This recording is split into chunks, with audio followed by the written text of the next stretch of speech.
What's up, baby? What up, dude? Dude, not much. My allergies have just been terrible. So I have Your allergies are crying. terrible, or your Yes. No, dude. I literally haven't been outside. Like I went out last night for a little bit, and I shouldn't have. It was miserable. Yeah. No, it's been bad. Unlike your day today at the 16th, how wild was that? Yeah. Before we start getting into the best for the Super Bowl, today was probably one of my top 5 live sports attended in person. Dude, the energy there was unmatched. I don't think I've ever been. First of all, there was 35,000 people. Jesus Christ. That was in attendance. Now on TV, it might not look a lot because the course itself is almost like 8,000 yards wide, but dude, it was a massive humanity. I mean, that scene looked incredible. Like, describe it for me. Like, what was it like? Like, everyone was just pouring beer. Like, is that the tradition there? Like, I don't even know. Yeah. So basically, let's just get to the main course here. So the 16th hole is like a giant fucking party. I mean, it was packed. Celebrities were there. I mean, like yesterday, we're recording this on Saturday evening. Chris Paul and Devin Booker were there today. Like Johnny Manziel was there. Like it was nuts. Okay.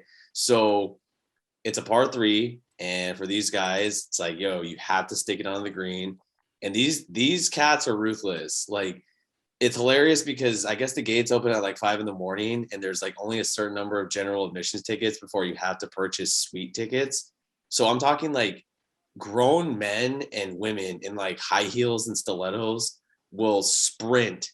Not jog, not power walk, sprint at least a mile and a half to get to where the 16th hole is. And it's like a giant coliseum, dude. It's one of the most unreal experiences. And like all around, like the sound like reverberates down. So like if you stick it onto the green, you're going to get like a standing ovation.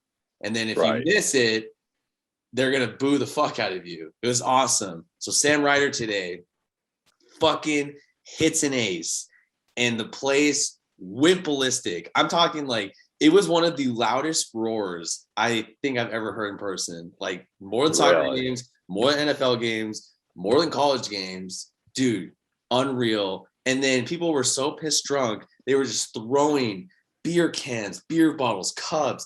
And then like the cops, like it was just outnumbered. It was so fucking awesome. I mean, the scene looked electric. I'm glad you got to experience it.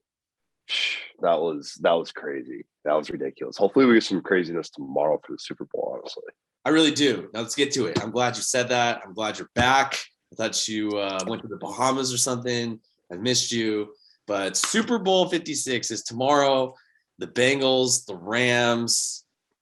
Yep. It's a weird total, but the beauty of the Super Bowl, a lot of props. I have a lot of props today. I have one side. Let's have you lead off, sir.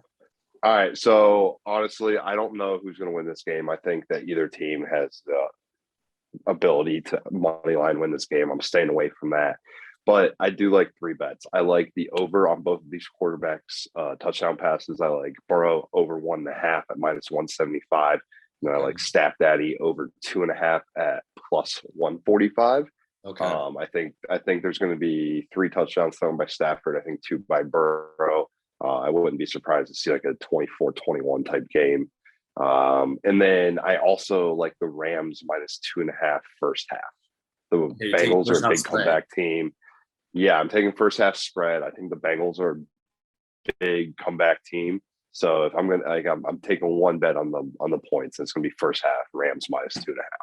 Okay. So I have a couple here. I'm not thinking about it anymore. I bounce back and forth. I'm going to take the Bengals with the points. As of right now, it's Saturday evening, Bengals +4. I'm riding the wave of Cincinnati. I like LA at this point, the Rams. If they blow them out, am I going to be surprised? No. And if the Bengals pull this off and win, am I going to be surprised? No.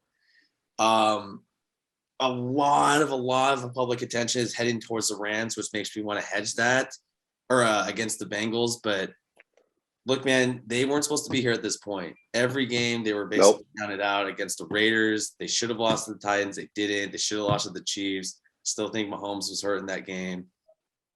Now they're here, okay? And the Rams, interesting blueprint. They have all their fucking free agents that they went in on in trades. They don't have draft picks until like 2023 in terms of the first round.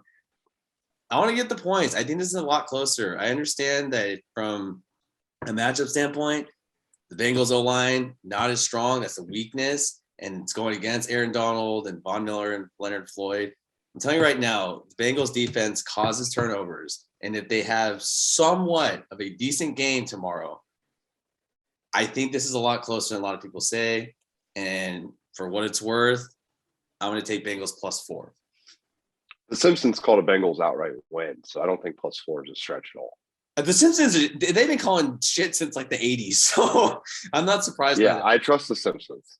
Yeah, I trust them. The fact that they predicted like the Seahawks Broncos Super Bowl from like almost, I don't know, 8 years ago or whatever, that was crazy. So a couple other props. Huge coin toss guy. Tails never fails. Tails never fails. I don't care if heads gets called. Tails never fails. -103 right now. Give me tails. Other ones. Either team, a successful 2-point play plus 233. You have two explosive offenses at times and two aggressive coaches. You have Zach Taylor, who is a disciple and a branch off of the Sean McVay tree. Come on now, give me the 2-point play. Now, Dale, here's some other ones. So a TD scorer.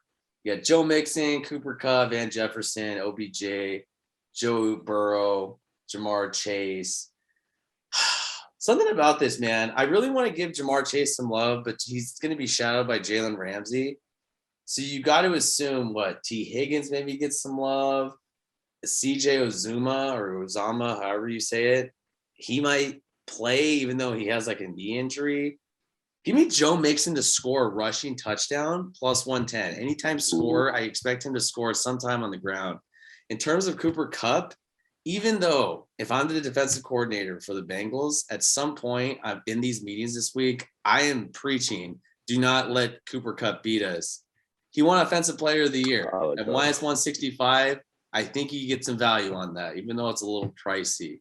Also, Stafford and Burrow to throw an interception tomorrow. Burrow -155, Stafford -148. Ja'Cory Tart, or however you say it, for the San Francisco 49ers a couple weeks ago, should have had an interception on Matthew Stafford. And he also threw one in that game. I expect some sort of Detroit play from Stafford.